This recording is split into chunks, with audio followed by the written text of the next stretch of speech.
السلام علیکم ناظرین، آپ دیکھ رہے ہیں زی ایچ انٹرٹینمنٹ، میں ہوں ظہیر احمد۔ ناظرین، آج ہم ایک ایسے امپورٹنٹ موضوع کے اوپر بات کریں گے جو کہ آج کل ہمارے سوشل میڈیا کے جتنے بھی میڈیم ہیں، خواہ وہ یوٹیوب ہے یا دوسرے میڈیم جتنے بھی ہیں، اس پہ ہوتا آ رہا ہے۔ خاص طور پہ جو ہمارے سیلیبریٹیز ہیں، اداکار ہیں، فنکار ہیں، ان کی زندگیوں کے حوالے سے باتیں کی جاتی ہیں، تضحیک آمیز الفاظ استعمال کیے جاتے ہیں، تضحیک کی جاتی ہے ان کے لیے گھٹیا قسم کے الفاظ استعمال کیے جاتے ہیں، اور تھم نیل بھی ایسے بنائے جاتے ہیں کہ انسان وہ اپنی فیملی کے ساتھ بھی تھم نیل جو ہے وہ اگر پڑھ لے یا سم ٹائم اگر دیکھ لے تو وہ شرم سے سر جھک جاتے ہیں۔ اس قسم کے تھم نیل بنائے جاتے ہیں اور نصیحت کی باتیں ایسی ایسی کی جاتی ہیں، ایسے ایسے طریقے سے واز کیا جاتا ہے جس طرح پتہ نہیں ان سے بڑا جو بتا رہا ہے، ان سے بڑا کوئی اچھا انسان ہی کوئی نہیں ہے، اور گناہوں سے پاک اگر کوئی ہے تو وہ یہی ہے، فرشتے ہیں تو اگر وہ یہی ہیں۔ وہ الگ بات ہے کہ اگر کوئی یہ کام اول تو کسی ایسے مذہبی رجحان رکھنے والے بندے کو جو خود فلموں سے دور ہیں، جو فلمیں نہیں دیکھتے، وہ بھی اس قسم کی باتیں کریں تو وہ اس کے اوپر بھی تنقید کی جاتی ہے اور کی جانی چاہیے، کیونکہ انسان کو ججمنٹل نہیں ہونا چاہیے۔ اور خاص طور پہ جب آپ دیکھیں کہ خود وہ لوگ جو خود فلمیں دیکھتے ہیں، جو اداکاروں کے بارے میں ایک ایک چیز جانتے ہیں، ایک ایک ان کے ہیروئن کے بارے میں، ان کے گانوں کے بارے میں ایک ایک چیز جانتے ہیں، صرف اپنے ویوز بڑھانے کے لیے جس وقت وہ گھٹیا قسم کے تھم نیل لگاتے ہیں، گھٹیا قسم کے الفاظ استعمال کرتے ہیں، گھٹیا قسم کی مثالیں دیتے ہیں جو کہ میرے خیال میں کسی کو زیب نہیں دیتی، اور کسی کی ذاتی زندگی کے حوالے سے بھی ایسی ایسی باتیں کی جاتی ہیں کہ انسان کی عقل دنگ رہ جاتی ہے، اور دیکھتے ہیں کہ یہ کیا ہو رہا ہے، کیا یہی فرشتے ہیں۔ اور میں یہاں پہ ایک مثال دیتا ہوں، ایک ٹاک شو لگا تھا، وینا ملک کے ساتھ آئے تھے مفتی عبدالقوی صاحب۔ وہ بعد میں مفتی عبدالقوی صاحب جس طرح متنازع ہوئے وہ سب کے سامنے ہے، لیکن جو اس ٹاک شو میں جب وینا ملک کے حوالے سے بات کی جا رہی تھی تو اس وقت وینا ملک کے خلاف بھی بول رہے تھے مسلسل، وہ ان کے اوپر تنقید بھی کر رہے تھے، اور بعد میں پتہ چلا کہ ان کی فلمیں بھی انہوں نے ساری دیکھی ہوئی تھی، ان کے ڈرامے بھی دیکھے ہوئے تھے، اور انہوں نے یہ بھی کہا کہ ان کی گردن کے اوپر جو تل ہے وہ بہت زبردست ہے، تو جس کے جواب میں وینا ملک نے کہا تھا کہ آپ نے اپنی بہن کا تل کہاں سے دیکھ لیا ہے۔ یہ تو چلے مفتی عبدالقوی صاحب تھے جن کی کم از کم ایک مذہبی نام تھا جس کے ساتھ، یہاں پہ خود ایسے ایسے پورے اپنی ویڈیو کے اندر ان کی تصویریں بھی چلائیں گے اداکاروں کی، ان اداکاروں کی وجہ سے، ان کی تصویروں کی وجہ سے یا ان کے سکینڈلز کی وجہ سے وہ اپنے ویوز بھی لیتے ہیں، اپنے ویڈیوز کے اوپر کمائیاں بھی کرتے ہیں، اور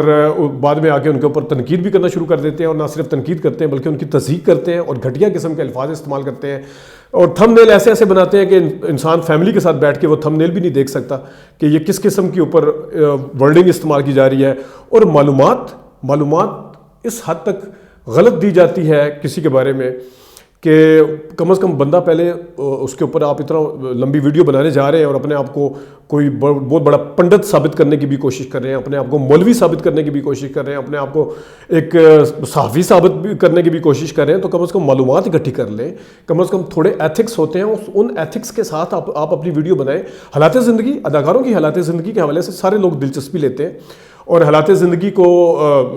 اداکار یا سیلیبریٹی یا جتنے بھی فنکار یا کھلاڑی ہیں یہ خود بھی کہتے ہیں کہ کوئی چیز ان کی ذاتی نہیں ہوتی ہے، لیکن اس میں اس حالات زندگی کو ایسے طریقے سے اجاگر کرنا کہ جس کے اندر ان کی تضحیک کا پہلو نمایاں نظر آئے، تو میرے خیال میں یہ نہیں ہونا چاہیے۔ میں جس طرح ابھی مثال دیتا ہوں، ایک میں ویڈیو دیکھ رہا تھا کہ فلاں اداکارہ جو ہے وہ پتہ نہیں قسم پرسی کی حالت اور مجبور زندگی گزارنے پہ کس طرح مجبور، اور بیچ میں جا کے جب سنے تو معلومات یہ ہوتی ہے کہ انہوں نے اچھے زمانے میں اپنے بنگلہ بھی بنا لیا تھا، اپنا گھر بھی بنا لیا تھا، اپنے حوالے سے انہوں نے کافی ساری نوٹ بھی جمع کر لیے تھے وغیرہ وغیرہ کہہ کے، اور وہ بعد میں کہہ دیا جاتا ہے کہ وہ تو بڑی اچھی زندگی گزار رہی ہیں، اور اگر تھم نیل اس طریقے سے بنا کے زندگی گزارنے پہ مجبور اور قسم پرسی اور عبرتناک اور پتہ نہیں دردناک کہانی اور عبرتناک کہانی، اور گدھا سے پتہ نہیں کیا ہو گیا اور بادشاہ سے گدھا ہو گیا اور وقت نے پلٹا کھایا، اور الفاظ اس قسم کے کہ بس چکا چوند سے وہ آج ان کو پوچھنے والا کوئی نہیں تھا، ان کی سب کچھ ختم ہو چکا تھا وغیرہ وغیرہ۔ میں جس طرح طلعت حسین صاحب کے بارے میں ایک ویڈیو میں نے دیکھی، اس میں جی وہ قسم پرسی کی حالت میں ہیں، ان کی بیماری ہوئی، وہ بیمار ضرور ہوئے تھے، میں ان کے ساتھ رہا ہوا ہوں کسی زمانے میں۔ معلومات پہلے صحیح طرح اکٹھی کر لیا کریں۔ ابھی تھوڑے عرصہ پہلے بھی ان کا ایک ڈرامہ ختم ہوا ہے دمسا، آپ پہلے دیکھ لیا کریں کہ وہ ڈرامہ میں کام کر رہے ہیں یا نہیں کر رہے۔ جس خطرناک بیماری کا آپ نے ذکر کیا اور پاؤں اور پتہ نہیں کیا، وہ اس طرح کا کوئی چکر ہی نہیں تھا. اور دمسا سے پہلے انہوں نے من مائل بھی کیا تھا. اور جس فلیٹ کا آپ بات کریں کہ وہ ایک فلیٹ میں زندگی گزاریں, اس طرح دیکھنے والے کو تاثر ملتا ہے جس طرح کہ پہلے وہ بہت بڑے کوئی 6 کنال کے یا 12 کنال کے بنگلے میں رہتے تھے اور اب وہ فلیٹ میں ہیں. وہ طلعت حسین صاحب 90s میں جس وقت ڈراموں پہ اپنے پیک میں تھے, وہ دادا بھائی سینٹر کراچی فیصل شارع فیصل جسے کہتے ہیں وہیں پہ رہتے تھے. وہ اس وقت بھی وہیں پہ رہتے تھے, تو انہوں نے اپنے بچوں کی شادیاں بھی وہیں پہ اسی فلیٹ میں رہتے ہوئے کی ہیں. اور وہاں پہ آپ کو پتہ ہے کہ کلچر ہے کہ فلیٹ پہ رہنے پہ مجبور, اور یہ کہہ دیا جاتا ہے وہ وہاں پہ بائی چوائس رہتے ہیں وہاں پہ, اور آج بھی وہیں پہ رہ رہے ہیں. انہوں نے کوئی اس قسم کا نہیں ہے کہ وہ پتہ نہیں ایک فلیٹ میں زندگی گزارنے میں مجبور ہو گئے اور یہ ہو گیا. اور سیم کیس ود مصطفیٰ قریشی صاحب. مصطفیٰ قریشی صاحب کے حوالے سے بھی پتہ نہیں وہ سلطان رہی کے بعد اور پتہ نہیں وہ اب کہیں کے نہیں رہے, اور انہوں نے چائے کے ایڈ میں کام کرنا, چائے کے ایڈ میں کام کرنا, شاہ رخ خان اور سلمان خان جیسے سپر سٹار وہاں پہ کام کرتے ہیں. ایڈ کے اندر کام کرنا, مجھے بتائیں کہ اس وقت جتنی سپر سٹار یہ مہوش حیات اور ماہرہ خان ہے, کیا یہ ایڈ کے اندر کام نہیں کام رہے, چائے کے ایڈ کے اندر کام کرنا شروع کر دیا. اور بھائی فلمیں جب نہیں بن رہی, جب انڈسٹری تباہ حالی کا شکار ہے, تو وہ اکیلے مصطفیٰ قریشی صاحب کے اوپر نہیں. اور مصطفیٰ قریشی صاحب نے 700-800 فلموں میں کام کیا, اور آپ کو معلومات ہونی چاہیے کہ مصطفیٰ قریشی صاحب صرف سلطان کے اوپر ڈیپینڈنٹ نہیں تھے. انہوں نے وہ واحد اداکار ہیں جنہوں نے محمد علی صاحب کے ساتھ بھی کام کیا ہوا ہے, اس میں سلطان رہی نہیں تھے. ندیم کے ساتھ بھی کام کیا ہوا ہے انہوں نے, شاہد صاحب کے ساتھ. میں کتنی فلمیں یہاں پہ گنوا سکتا ہوں, ابھی بیٹھ کے ویڈیو لمبی ہو جائے گی. انہوں نے غلام محی الدین کے ساتھ بھی کام کیا ہوا ہے جس وقت وہ سلطانی کے ساتھ نہیں تھے. سلطانی کے جانے سے انہیں کچھ اثر ضرور پڑا ہوگا, لیکن یہ کہنا کہ سلطانی کے ساتھ کے جس دن ان کی موت ہوئی اور صبح کے ٹائم بس وہ ان کی فلم انڈسٹری کی دنیا اجڑ گئی. اور یہ آپ کو پتہ ہونا چاہیے انہوں نے سلطانی کے مرنے کے بعد بھی فلمیں کی, وہ آج تک فلمیں کر رہے ہیں. آپ کو پتہ ہے کہ وہ ابھی بھی لاہور میں تیرے باجرے دی راکھی کرنے کے لیے گئے ہوئے ہیں. ابھی ان کی ایک فلم آئی تھی سید نور صاحب کی چین آئے نا, اس میں بھی سید اپنے مصطفیٰ قریشی صاحب تھے. تلاش فلم میں بھی مصطفیٰ قریشی صاحب تھے. ووٹی لے کے جانے, میں کتنی فلمیں گنواؤں بھائی. آپ کہہ رہے ہیں کہ وہ ویلے بیٹھے ہوئے, جب بڑے بڑے سپر سٹار یہاں پہ اس ٹائم فارغ ہو گئے اگر بیٹھیں گے تو جتنی فلمیں انہیں ملیں گی اور جتنی فلمیں بن رہی ہیں, جتنی ایک جو سب سے زیادہ کام کر رہا ہو جتنی فلمیں ان کے پاس ہوتی ہیں اتنی ان اداکاروں کے پاس بھی ہے. اور وحید ماہ صاحب کے حوالے سے اس کی لاش نیچے پڑی ہوئی تھی اور پتہ نہیں ان کا یہ ہو گیا چکا چوند, اور معلومات اس حوالے سے کہ پتہ نہیں ان کو کام کرنے سے منع کر دیا. شبنم کی پہلے سے شادی ہوئی تھی, شبنم کے حوالے سے بھی بات کی جاتی ہے. اس کے بعد انہوں نے ان کے شوہر نے ضرور پابندی لگائی ہوگی ان کے اوپر. ان کو لے کے وحید مراد صاحب کو لے کے باتیں کرنا کہ وہ معاشی حالات ان کے اتنے خراب ہو گئے تھے. ایک بندے کو پتہ ہے, ایک بندے کو پتہ ہے کہ وحید مراد صاحب کے معاشی حالات کبھی بھی خراب نہیں رہے تھے. ان کے تنقید کرنے والے بھی یہی کہتے ہیں. ابھی نگار کے اس کا انٹرویو آپ نے سن لیا تھا کہ ان کے پاس کسی چیز کی کمی نہیں تھی, اگر کمی آئی تھی تو وہ صرف فلموں کی تھی. وہ بہت زیادہ ویل آف تھے اور بہت اچھے طریقے سے وہ زندگی گزار رہے تھے. یہ کہہ دینا کہ نیچے پڑا تھا تصدیق کرنا, عبرت گدا سے بادشاہ بن گیا اور بادشاہ سے, اور انہیں سے ریلیٹڈ پہلے معلومات تو اکٹھی کر لیا کریں بھائی. پشتو فلم صرف ایک کی تھی وحید مراد صاحب نے, اور آپ کو پتہ ہے ایک زمانہ آیا تھا جس وقت جو اردو یا پنجابی فلم بنتی تھی اس کو پشتو میں بھی ڈب کر لیا جاتا تھا, کیونکہ آصف خان صاحب خود پشتو فلمیں کرتے تھے. انہوں نے ایک فلم بنائی تھی کالا دھندا گورے لوگ, جس میں وحید مراد ان کے بھائی ہوتے ہیں.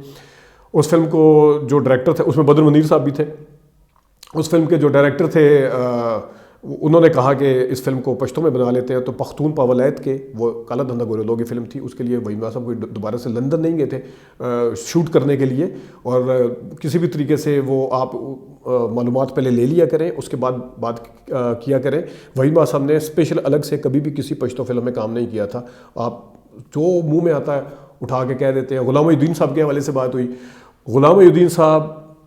کرائے کے مکان میں چلے گئے ہیں اور پتہ نہیں اب وہ یہ ہو گیا اور وہ حالات خراب ہو گئے, یہ ہو گیا, پتہ نہیں کیا ہو گیا. بھائی غلام محی الدین صاحب بھی ڈرامہ میں کام کرتے رہے, ابھی تک وہ فلموں میں بھی کام کر رہے ہیں. اور غلام محی الدین صاحب نے جب فلم انڈسٹری کے اوپر کرائسس آیا تھا, جو کہ ہر کسی کے اوپر آتا ہے, انہوں نے اپنا گھر بیچا تھا. گھر بیچ کے انہوں نے کنسٹرکشن کے اوپر اپنی انویسٹمنٹ کی تھی, اور آج بقول ان کے وہ جہاں چاہیں مکان بنا سکتے ہیں. تو یہ اس طرح کا بیڈ پیچ تھوڑی دیر کے لیے اگر آ جاتا ہے تو اس میں کسی ایک اداکار کے اوپر آپ یہ کہہ دیں کہ اس کو پتہ نہیں اس ٹائم جوانی میں انہوں نے عیاشی کی تھی اور فلانے نے یہ کر دیا تھا, اب اس کو سبق, وہ بھائی یہ مولوی بننے کی ضرورت نہیں ہے. اور اگر آپ مذہب کو بیچ میں لے کے آتے ہیں اس اداکاروں کے ساتھ تو آپ اداکاروں کی پھر فلمیں نہ دیکھیں, پھر ڈرامے نہ دیکھیں, پھر ان کے بارے میں اتنی معلومات نہ رکھیں. سارا کچھ کرا کے آپ اس کے اندر مذہب کا تڑکا بھی لگا لیتے ہیں, آپ اس کے اندر غلط معلومات بھی دے دیتے ہیں. کبھی آپ اس کے اندر کبھی کچھ بتا رہے ہوتے ہیں. میں یہاں پہ اگر ثروت عتیق صاحبہ کا, وہ میں پہلے بھی ایک ویڈیو میں بتا چکا ہوں, ثروت عتیق صاحبہ اپنے پاگل خانے میں ہیں یا پتہ نہیں مر چکی ہیں، یہ کہہ دیا آپ نے اٹھا کے. بھائی ثروت عتیق کے بیٹے سے میری بات ہوئی تھی، تو میں نے جب ان سے پوچھا کہ کیا وہ آپ کے ساتھ رہتی ہیں، انہوں نے کہا ہماری کیا مجال ہے کہ وہ ہمارے